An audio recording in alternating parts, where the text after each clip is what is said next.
का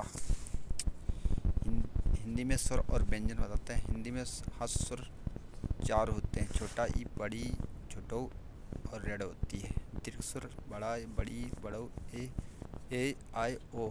सात दीर्घ स्वर होते हैं। स्पर्श व्यंजन कावर से पावर तक का होते हैं, मतलब का से माँ तक का 25 व्यंजन ये होते हैं, प्लस दो व्यंजन होते हैं, टोटल 27 व्यंजन होते हैं। हस्तन व्यंजन 11 अलावा होते हैं, 4 व्यंजन होते हैं। उस व्यंजन शाखा सा हा, तीनों सा हा मिला के टोटल 4 होते हैं। उस व्यंजन आगस्त व्यंजन होते हैं, जाफा दो होते, छत्रंग प्लस 4 होते हैं। स्वर की संख्या 11 होती है, व्यंजन की संख्या 41 होती है। कुल मिला के टोटल 52 वर्णमालाएँ होती हैं। नोस्ट में दो उचित व्यंजन होते हैं, जाफा दो विदेशी व्यंजन होते हैं। वर्ण के उच्चारण पर और हस्त के उच्चारण पर, दीर्घ के उच्चारण पर, और टोटल मिला के लिखे जाते हैं। ये निरंकुश में मौखिक और अनुनासिक होता है। कंठ से बनता है, कंठ से कंठस्थ होता है। आ से बनता है आ बड़ा आ होते हैं। तो लोग मुँह के भीतर से बोलने वाले छोटी और बड़ी मुंह के भीतर बोली जाती है, जिसे या और या बोलते हैं। मूर्धन्य व्यंजन होते हैं मुंह के भीतर, छत के ऊपर से। इनसे कंठ और तालु व्यंजन कहते हैं। कंठ और तालु व्यंजन कहते हैं इन्हें। मुंह के भीतर वाले अगला ऋण होता है, ए आई ओ होता है। कंठस्थ व्यंजन वो होते हैं हिंदी के वर्णमाला में पुनर्लोकन भी कहते हैं। जो अग्र स्वर किसे कहते हैं? आँख को अग्र स्वर बोलते हैं। अग्र स्वर के छोटी बड़ी ए आई ओ। मध्य स्वर छोटा बड़ा होता है। पक्ष स्वर पीछे के जबान के तालु के बोले जाते हैं, उन्हें बड़ा, बड़ो, बड़ो, ऋण ओ और आ बोलते हैं। स्रवंत स्वर जिसे बोलते हैं बड़ी, बड़ो बोलते हैं। अर्ध स्रवंत स्वर बोलते हैं जिन्हें हम कहते हैं। ये अर्ध स्रवंत जिसके हम बोलते हैं जिन वर्णों के उच्चारण पे बिना किसी अवरोध तथा बिना किसी दूसरे वर्ण की सहायता से होता है, उन्हें हम स्वर व्यंजन कहते हैं। जिन उच्चारण में समय लगता है ज़्यादा, हम उन्हें हस्त स्वर कहते हैं। जिनमें कम समय लगता है उनको हम हस्त स्वर कहते हैं। जिनका समय ज़्यादा लगता है उन्हें हम दीर्घ स्वर कहते हैं। हस्त स्वर में 4 व्यंजन होते हैं, छोटी, छोटी और छोटो और रेड होता। मूल स्वर में छोटा, छोटी और छोटो रेड होते हैं, यही इनके हस्त स्वर कहते हैं। दूसरा नाम का मूल स्वर है। दीर्घ स्वर हमारे 7 व्यंजन है। 7 व्यंजन अर्ध स्वर ये कहते हैं, जिसे रिकॉर्ड कहते हैं।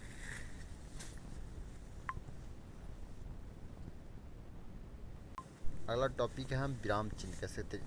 लिखा है विराम चिन्ह का अर्थ होता है उदाहरण के और रुकना।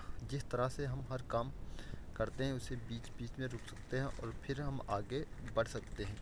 विराम का अर्थ यही होता है, अगर कहीं रुकना, ठहरना और विराम का अर्थ बोलते हैं। वैसे ही लेखन के अभी अवस्था विराम आवश्यकता होती है।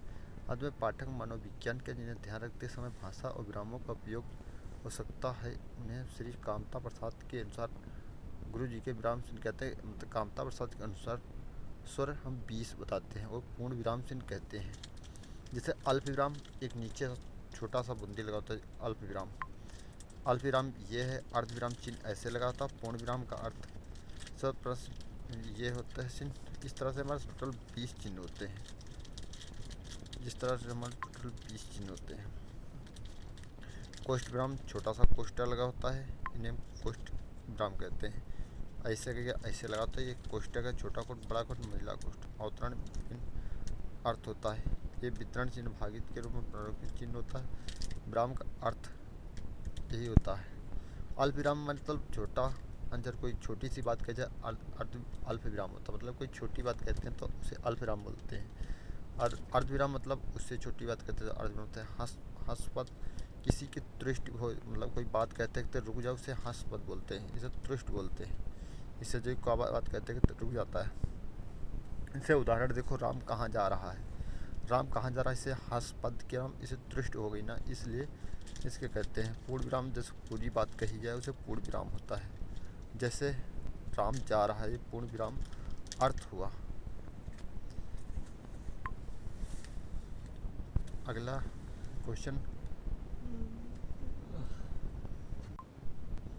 निम्नलिखित में हम कुछ क्वेश्चन आंसर लेकर आए हैं। निम्नलिखित में हम कुछ क्वेश्चन आंसर लेकर आए हैं और हम निम्नलिखित में जैसे हम ध्वनि निम्नलिखित ओर से ध्वनि कौन सी होती है। अब ला सा और ये फा। ला सा फा। तुम कभी पढ़ा मन में मनमा पढ़ा करोगे तुम जोर के अरे पढ़ाई बिल्कुल हिंदी के अक्षरों में सुर कहते हैं। निम्नलिखित में खोज का वर्ण किसे बोलते हैं। माँ से खोज कहते हैं। इतना काट देते हैं तब शब्दों के अंत में आ जाता है उसे अयोग को आकार अंत कहते हैं। कौन सा स्वर नहीं होता है। टी नहीं होता।